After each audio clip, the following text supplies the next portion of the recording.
Hey, salut à tous, c'est Zawa, j'espère que vous allez bien. On se retrouve pour la review du nouvel épisode de Captain Tsubasa, la saison 2 de l'animé de 2018, hein. L'arc Junior Youth disponible tous les dimanches matins à 10 h sur Crunchyroll. Normalement, tu le sais déjà, hein, si t'es un aficionados de la chaîne. Donc là, on est à l'épisode 12. Donc un épisode 12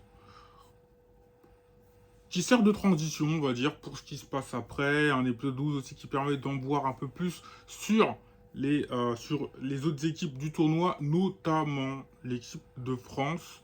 Hein, on va faire un petit résumé de l'épisode, comme d'hab. Je vais te donner mon avis. Et comme d'hab, je vais aussi te dire qui était le MVP à mes yeux de l'épisode. Voilà, tu connais les bails, hein, c'est parti.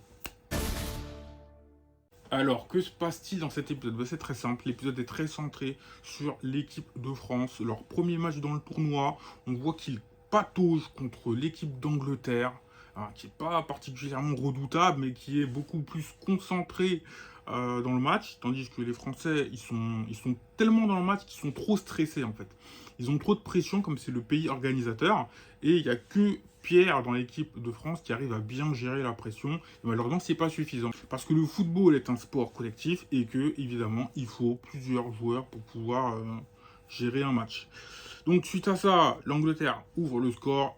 La France est aux abois. Finalement, Napoléon, l'attaquant, très en vue, sur le banc, parce que avec ses coups de gueule, tout ça, va finalement faire son entrée.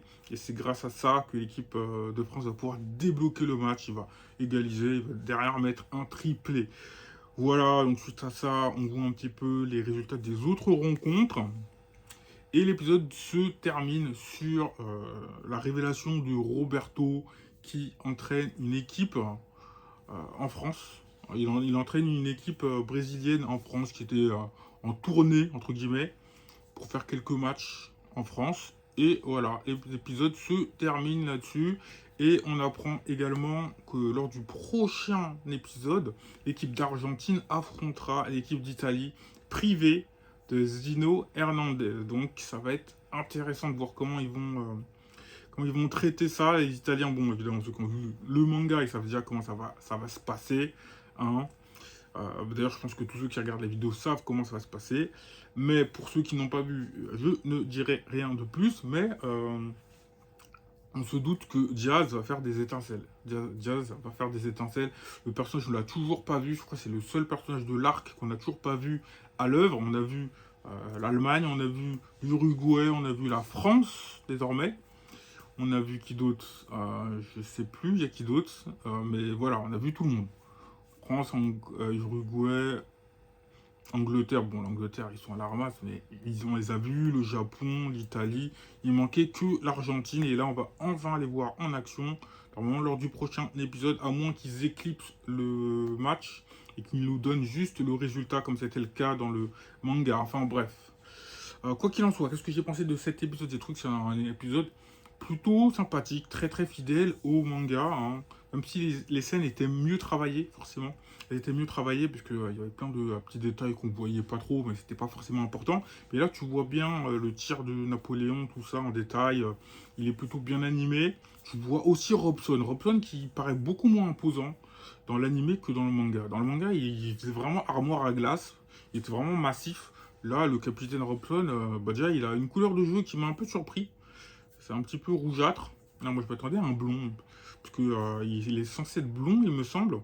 Et là, le fait qu'il ait mis un peu rougeâtre, ça m'a un peu surpris. Mais bon, c'est peut-être pour éviter que tout le monde soit blond. Parce que sinon, tout le monde est blond. C'est vrai, en Europe, t'as Napoléon, Pierre, Schneider, les Allemands qui sont tous blancs aussi. Blonds, pardon.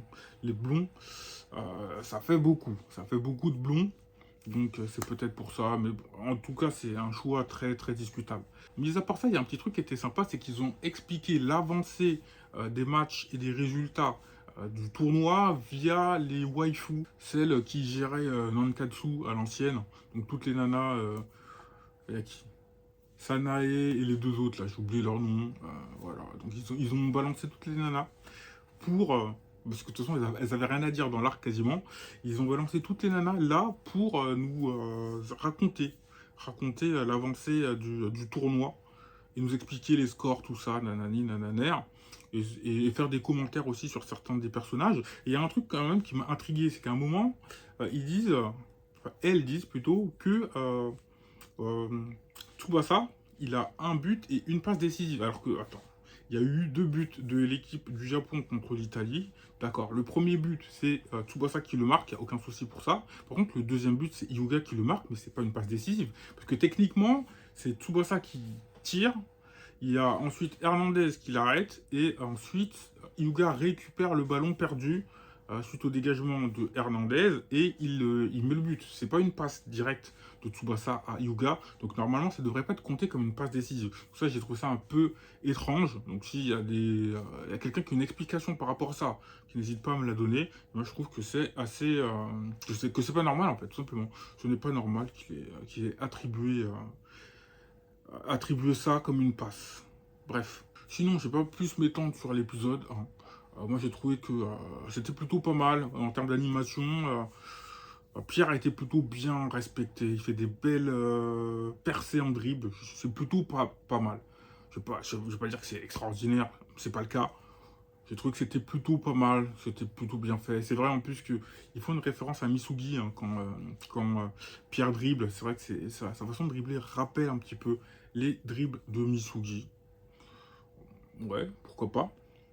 Et de toute façon, il n'y a pas de suspense, hein. Le MVP de l'épisode, pour moi, c'était en effet Pierre, parce que c'est vrai que c'est lui qui a apporté l'équipe, hein. C'est lui qui donne les passes décisives à Napoléon. Certes, Napoléon marque tous les buts, mais Napoléon, limite, il fait que pousser le ballon. Bon, tu me diras que non, en fait, il récupère aussi des ballons, il est quand même très efficace aussi dans les pressings, dans les choses comme ça. Mais quand même, le gros du boulot, c'est Pierre depuis le début du match. C'est lui en plus qui soude un petit peu sa team. C'est lui qui revigore sa team pour pas qu'il se laisse abattre, hein. Notamment quand ils sont menés 1-0. Alors oui, il n'y a pas photo pour moi. Ça reste Pierre le MVP. C'est lui qui était le plus en vue. Napoléon est aussi redoutable, mais pas autant que Pierre. En tout cas, son tir est pas mal, hein. À Napoléon, tu vois qu'il arrive à repousser la main d'un gardien. Donc c'est un tir qui se situe, pour moi, un cran peut-être en dessous du tir de Hyuga.